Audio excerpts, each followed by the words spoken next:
You lose your job. Your relationship falls apart. Your health takes a hit. Everything you've worked for seems to crumble in front of your eyes. Most people would collapse under this weight. But there's a group of people throughout history who faced plagues, wars, exile, and death itself with unshakable calm. Roman emperors, slaves who became philosophers, modern-day CEOs and athletes. What did they all have in common? A philosophy that's over 2,000 years old, yet more relevant today than ever. A mental framework that doesn't just help you survive life's challenges. It makes you stronger because of them.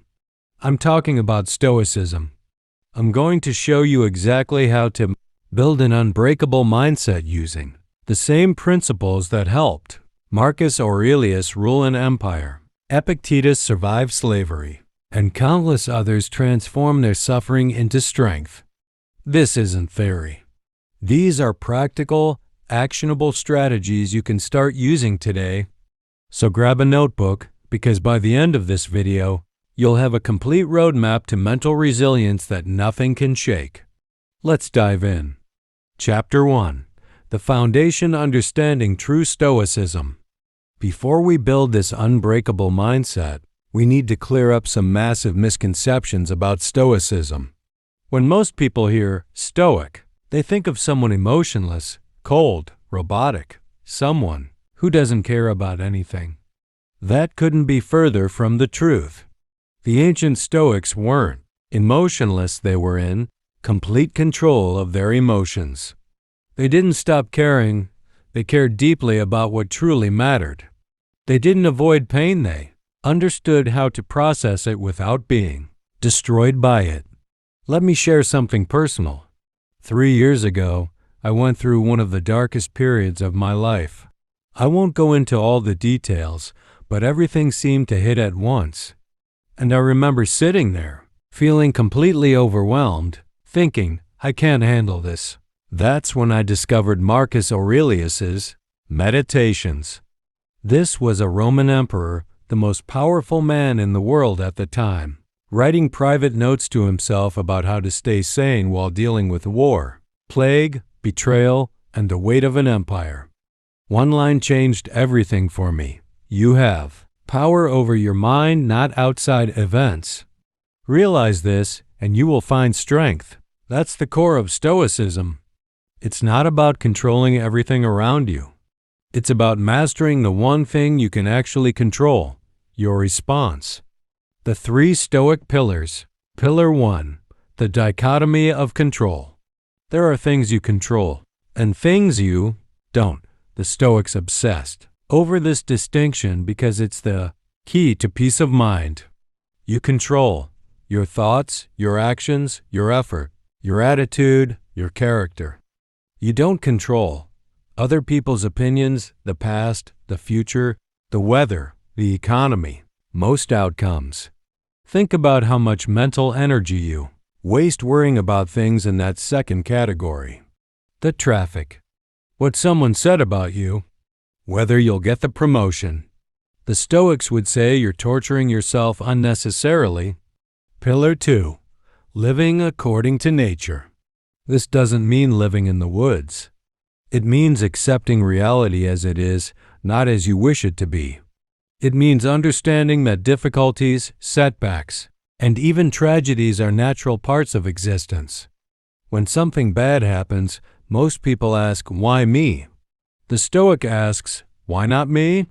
What makes me special enough to avoid the universal human experience? Pillar 3, virtue as the highest good. The Stoics believe that the only true good is virtue wisdom, justice, courage, and self-discipline. Everything else, money, fame, health, even life itself, they called preferred indifference. This doesn't mean you shouldn't care about success or health. It means your happiness shouldn't depend on them, because those things can be taken away. Your character can't. Now that we understand what Stoicism actually is, let's start building that unbreakable mindset step by step. Chapter 2. Practice 1. Morning Preparation. The Stoics believe that how You start your day determines how you handle everything that comes your way. Marcus Aurelius would wake up and literally give himself a pep talk. He'd remind himself that he's about to encounter difficult people, frustrating situations, and unexpected problems. But instead of being surprised or upset by this, he prepared for it. Here's your first practical exercise: the morning premeditation. How to do it? Every morning, spend 5 to 10 minutes mentally rehearsing your day. But here's the key: don't just visualize success. Visualize obstacles. Ask yourself, what challenges might I face today? What could go wrong? How will I respond with wisdom and self-control? What virtues will I need to practice? Let's say you have a difficult meeting with your boss. Most people would either worry about it or try not to think about it. The Stoic approach? Visualize it going poorly. Imagine your boss is in a bad mood, criticizes your work, maybe even threatens your job. Now in your mind, practice responding with calm dignity. See yourself listening without being defensive, speaking clearly without anger, and leaving with your integrity intact. The psychological power: when you do this, something incredible happens. You remove the element of surprise. The ancient Stoics called this premeditatio malorum, the premeditation of evils. Modern psychology has proven this works. It's called mental casting, and studies show it makes you more resilient and less likely to be thrown off balance when things go wrong. I started doing this practice 6 months ago, and I cannot overstate the difference. There was a week where literally everything went wrong. My computer crashed right before a deadline. I got into a fender bender. A client backed out of a big project. But you know what? I wasn't shaken. Why? Because I'd already mentally prepared for setbacks. I'd already decided how I would respond. When chaos showed up, I was ready. The morning question. End your morning prep with this question from the Stoics. What would I need to do today to be proud of who I was when I go to bed tonight? Not what you need to accomplish. Not what you need to win. What kind of person do you need to be? Right now, pause this video. Take out your phone or a notebook. Write down 3 challenges you might face today and how you'll respond to them with wisdom. Do this every morning for the next week. I promise you'll see a difference. Chapter 3. Practice 2. The Power of Perception. Epictetus, who was born a slave and became one of the greatest philosophers in history, said something profound. It's not what happens to you, but how you react to it that matters. This is where Stoicism gets really powerful and really practical. The Stoic reframe. Every situation is neutral until you assign meaning to it. Your mind is like a lens. It can magnify problems or minimize them, find opportunity or find disaster in the exact same circumstance. James Stockdale was a U.S. Navy pilot shot down over Vietnam. He spent 7 years as a prisoner of war, enduring torture and isolation. Years later, he said that Stoic philosophy, specifically Epictetus, saved his life. While other prisoners despaired, or held on to unrealistic optimism that crushed them when rescue didn't come, Stockdale accepted the brutal reality while maintaining absolute faith in his ability to endure. He couldn't control the torture, but he could control his response to it. That's the Stoic superpower: perception control. 3 reframing techniques. Technique 1. The obstacle is the way. This is Ryan Holiday's famous interpretation of Marcus Aurelius's teaching. What if the thing blocking you is actually the path forward? You lost your job? Maybe that's the push you needed to start the business you've been afraid to launch. Someone criticized you? Maybe that's the feedback you needed to improve. Your plan fell apart? Maybe the universe is redirecting you to something better. When I was turned down for a promotion I really wanted, I was devastated. But then I asked myself the Stoic question, what opportunity does this create? Within a week, I realized I could use that disappointment as fuel. I started a side project that eventually became more successful than that job ever would have been. The rejection wasn't a tragedy, it was a redirection. Technique 2. View from above. Marcus Aurelius practiced this constantly. When things felt overwhelming, he would mentally zoom out and see his problems from a cosmic perspective. Imagine you're looking at Earth from space. Now zoom into your country, your city, your building, you. How big are your problems now? This isn't about minimizing real challenges. It's about right-sizing them. That argument you had?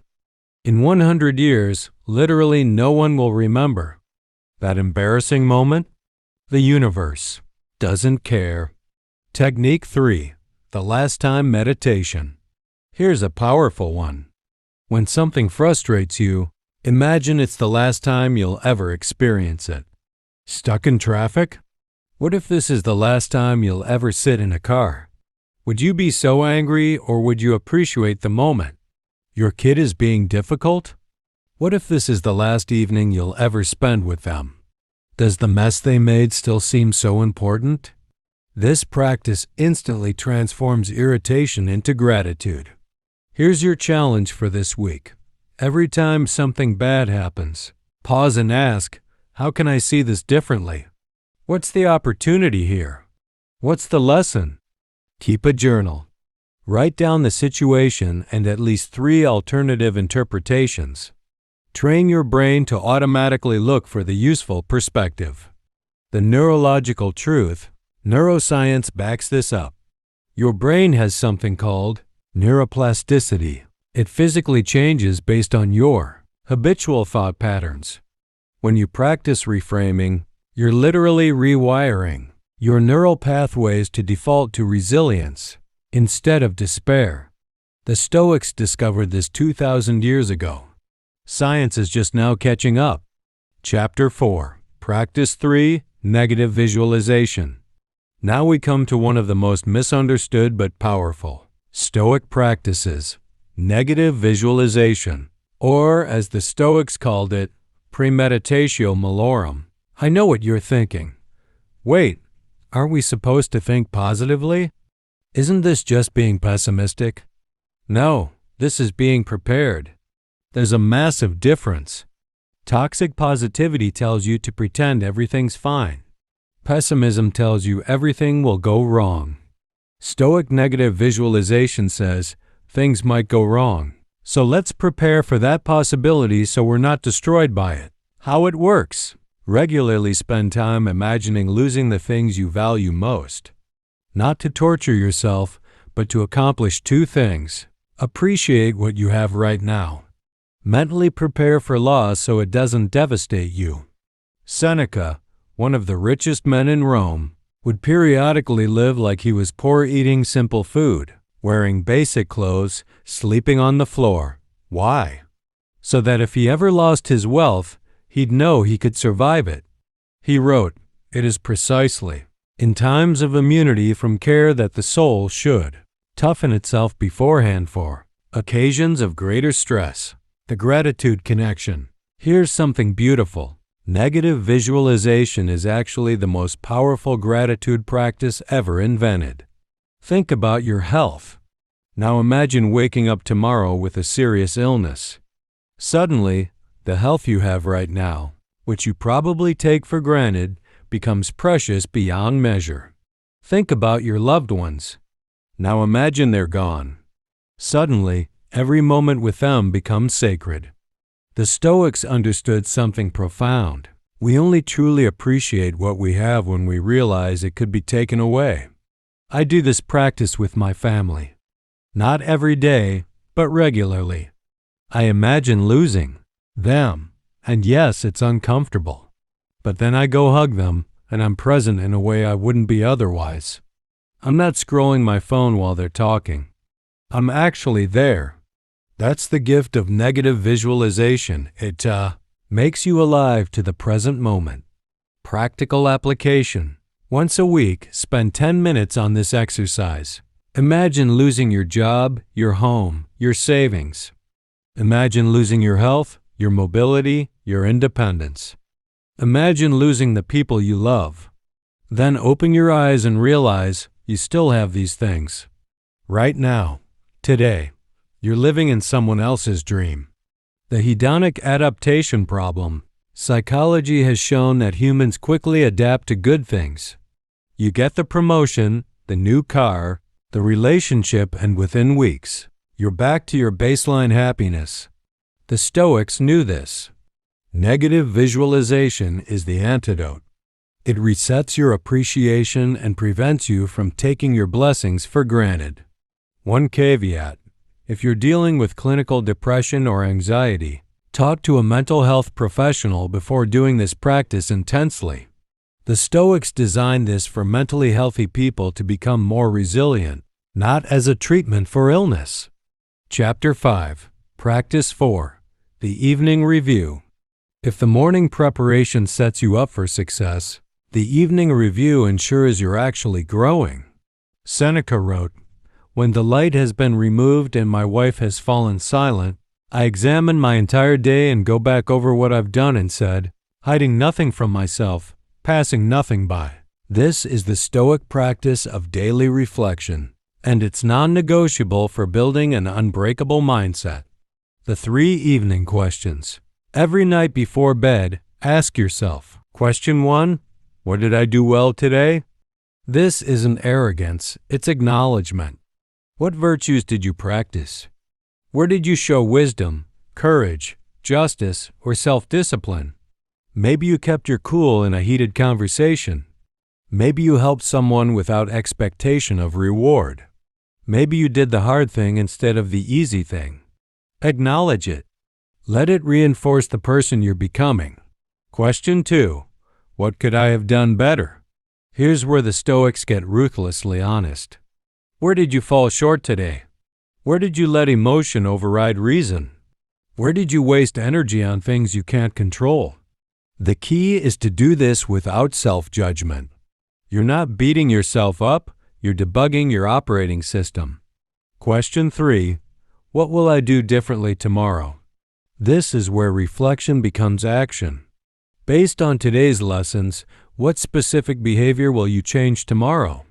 Not vague goals like be better. Concrete commitments, like, when my coworker interrupts me, I'll pause and breathe before responding. I keep a Stoic journal, and I've filled 3 notebooks in the past year. Some entries are 1 sentence. Some are pages. But the consistency is what matters. And when I look back through it, I can literally see my growth.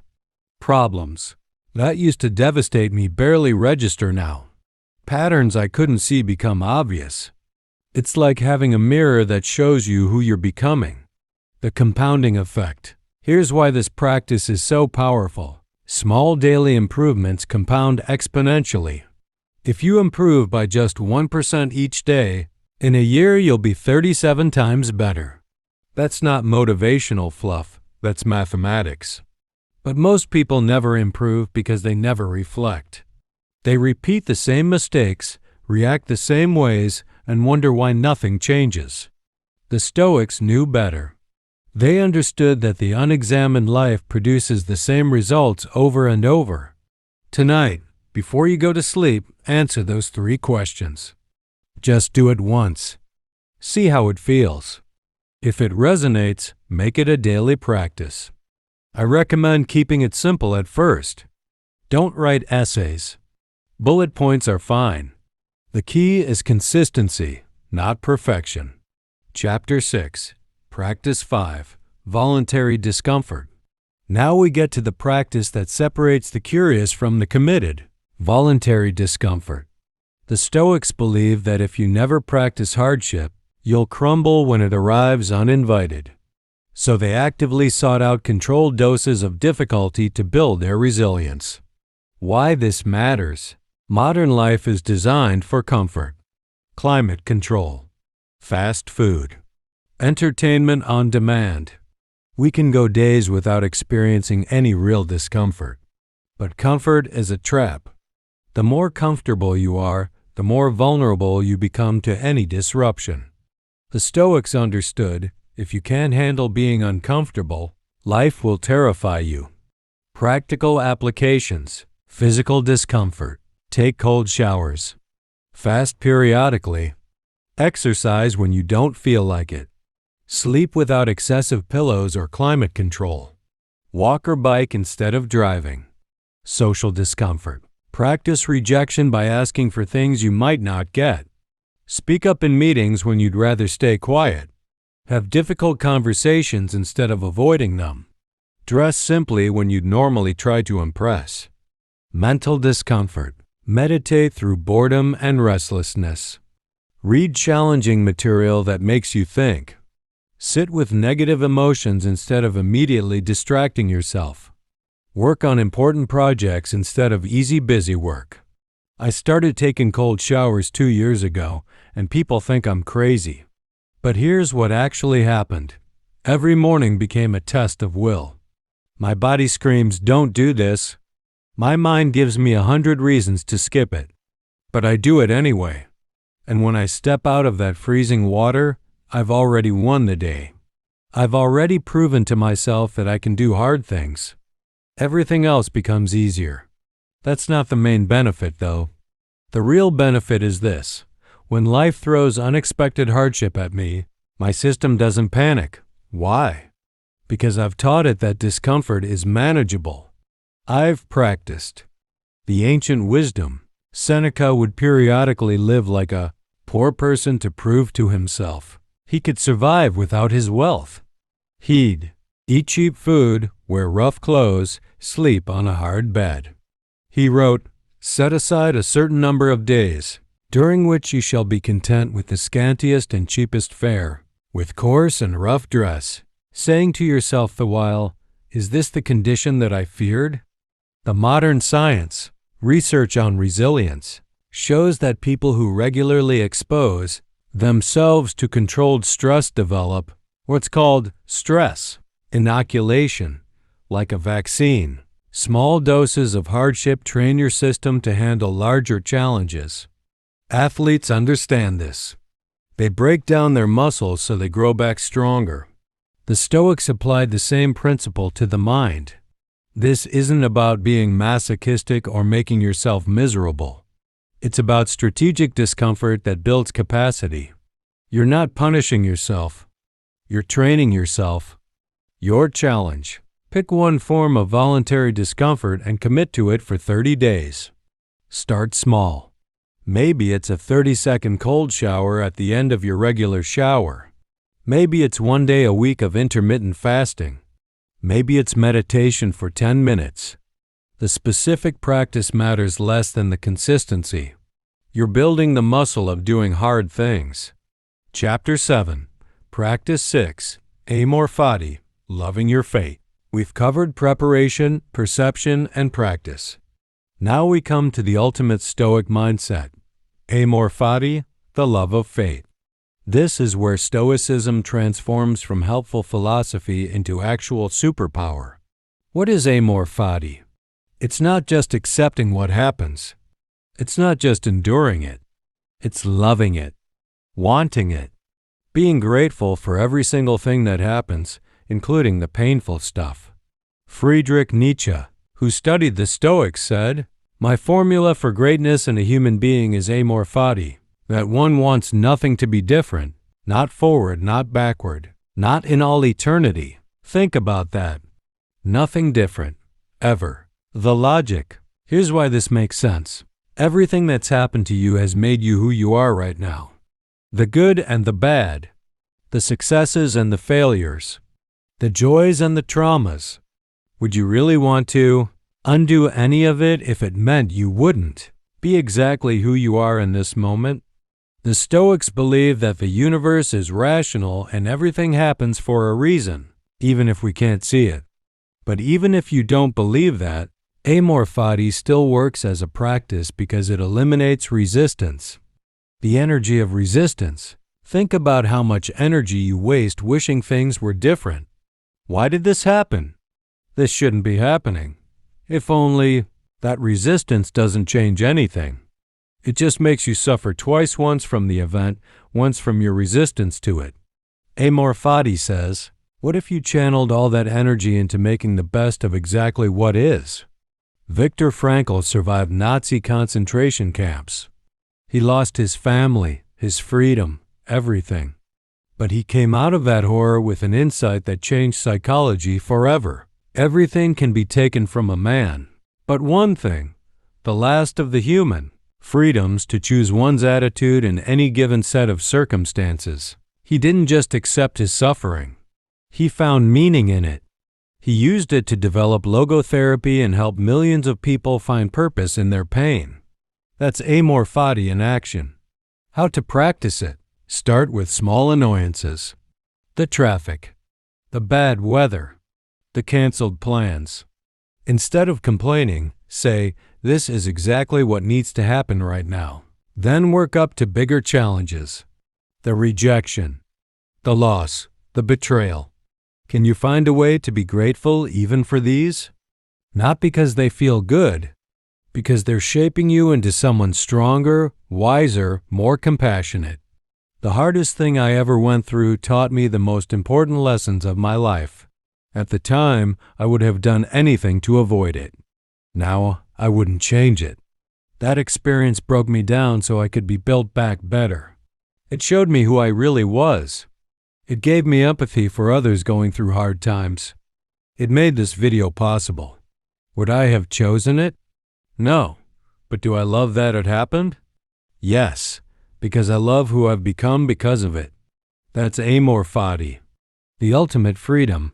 When you reach the point where you can honestly say, I wouldn't change anything about my life, you become unstoppable. Because nothing can hurt you anymore. Everything becomes fuel. You don't fear failure because you know it will teach you. You don't fear loss because you know it will strengthen you. You don't fear change because you know it will transform you. That's the unbreakable mindset. That's what we've been building toward. We've covered a lot in the last hour. Let's bring it all together into a practical action plan you can start implementing today. Your daily Stoic routine. Morning, 10 minutes. Meditate on what challenges might arise today. Visualize responding with wisdom and self-control. Ask, what kind of person do I want to be today? Throughout the day, practice the dichotomy of control. Focus only on what you control. Reframe obstacles as opportunities. Choose voluntary discomfort at least once.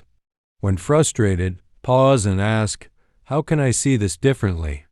Evening, 10 minutes. Review your day. What went well? What could improve? Journal your reflections. Practice negative visualization and gratitude.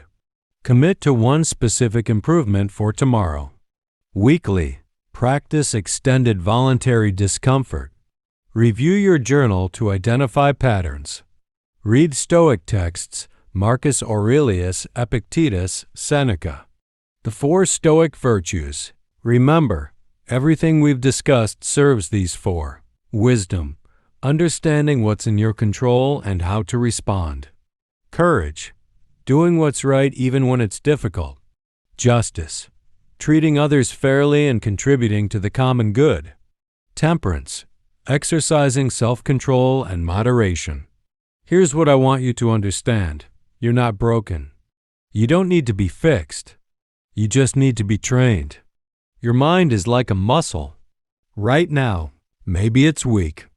Maybe it's been pampered and protected. Maybe it collapses under stress. But starting today, you're going to train it. Every morning, every challenge, every evening review. You're going to build that muscle until nothing can break it. The Stoics faced plagues, wars, torture, exile, and death. They not only survived, they thrived.